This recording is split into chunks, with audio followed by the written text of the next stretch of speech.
We've long defined ourselves as the tool makers, the clever apes who picked up a rock and changed the world. But what if that's just a story we tell ourselves? Well, this episode dives into the incredible and often surprising world of animals that use tools. We'll meet crows that craft their own hooks, otters with their favorite anvils, and dolphins with a clever trick for a sore nose. This isn't just a list of fun facts. It's an invitation to rethink intelligence itself and to think the spark of ingenuity in the eyes of the creatures we share this planet with. I'm Danny, and this is a new episode of Sparkcast.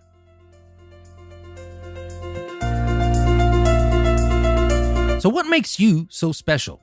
What is the one thing that truly separates us, humans, from every other living thing on this planet? For centuries, the answer seemed obvious. Tools. We were the brilliant thinkers, the ones who looked at a rock and saw a hammer, the ones who looked at a stick and saw a spear. It was a comforting thought. It placed us firmly at the top of the pyramid, the undisputed champions of ingenuity. But what if that pyramid is built on a myth? What if the world is full of tiny, feathered, and furry engineers that we simply refuse to see? Prepare to have your definition of special completely rewired, because we're about to explore the vast and clever world of animals that use tools. For the longest time, the definition of a tool was conveniently narrow, crafted to keep our exclusive club, exclusive. A tool had to be an object modified for a purpose. Then in the 1960s, a young researcher named Jane Goodall sat in the forests of Gombe and watched a chimpanzee named David Greybeard. He carefully selected a twig, stripped it of its leaves, and then inserted it into a termite mound. When he pulled it out, it was covered in delicious protein-rich termites, which he promptly ate. It was a thunderclap moment in science. Goodall famously sent a telegram to her mentor, Louise Leakey, who replied with a line that would change everything. Now we must redefine tool, redefine man, or accept chimpanzees as humans. The line in the sand had been washed away. Once we knew what to look for, we started seeing it everywhere, especially among our primate cousins. It turns out chimps are regular tool-using pros, using rocks to crack open nuts and leaves as makeshift sponges to drink water.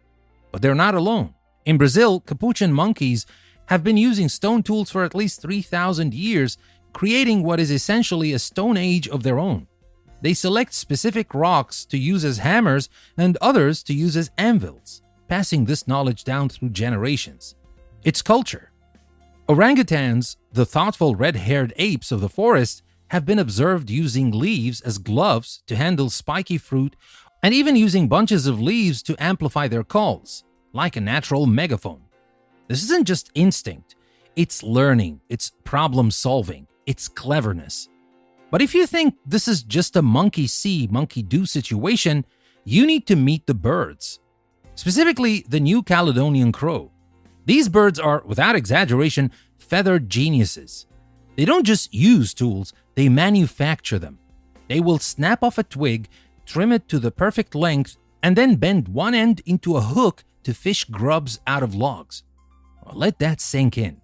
They see a problem, they design a tool to solve it, and then they build it. Some have even been observed making tools out of sharp, serrated leaves. This isn't just using an object, it's understanding physics. And they're not the only ones.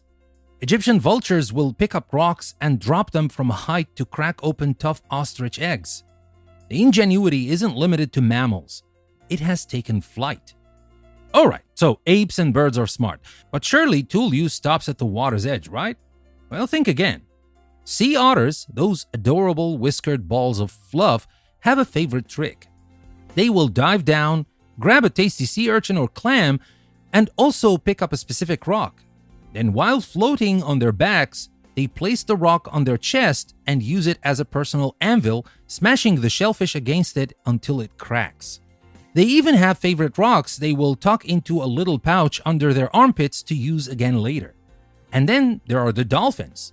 In Shark Bay, Australia, bottlenose dolphins have learned to tear off a piece of sea sponge and fit it over their rostrum, their beak, to protect it from scrapes as they forage for food on the rocky seafloor. It's a learned skill, passed down almost exclusively from mothers to their daughters. It's a tool, a tradition, and a testament to an intelligence thriving in a world completely alien to our own. So what does all this mean? It means our definition of intelligence has been far too human-centric. We tend to value the kind of intelligence that builds skyscrapers and writes symphonies, but we overlook the intelligence that allows a crow to bend a twig into a hook or an octopus to carry coconut shells around for portable armor. Yes, they do that too. Tool use in animals forces us to recognize that there are many different kinds of smart in the world. It's not a linear scale with humans at the top. It's a rich, diverse tapestry of cognitive skills, each one perfectly adapted to solve the unique problems of that animal's life. So, are we still special? Now, hearing all this, it's easy to feel a little less special. But that's the wrong way to look at it. Human tool use is extraordinary, but not for the reason we thought. The difference isn't that we use tools. The difference is what we do with them. A chimpanzee uses a rock to crack a nut. A human uses a rock to chip an arrowhead, which they use to hunt, which allows their brain to grow, which eventually allows them to build a fire, smelt the rock for its ore, and build a machine that can take them to the moon. The human superpower is cumulative culture.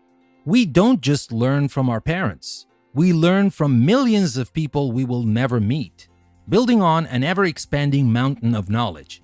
An otter doesn't use its rock to build a better rock. We do. That's our unique magic.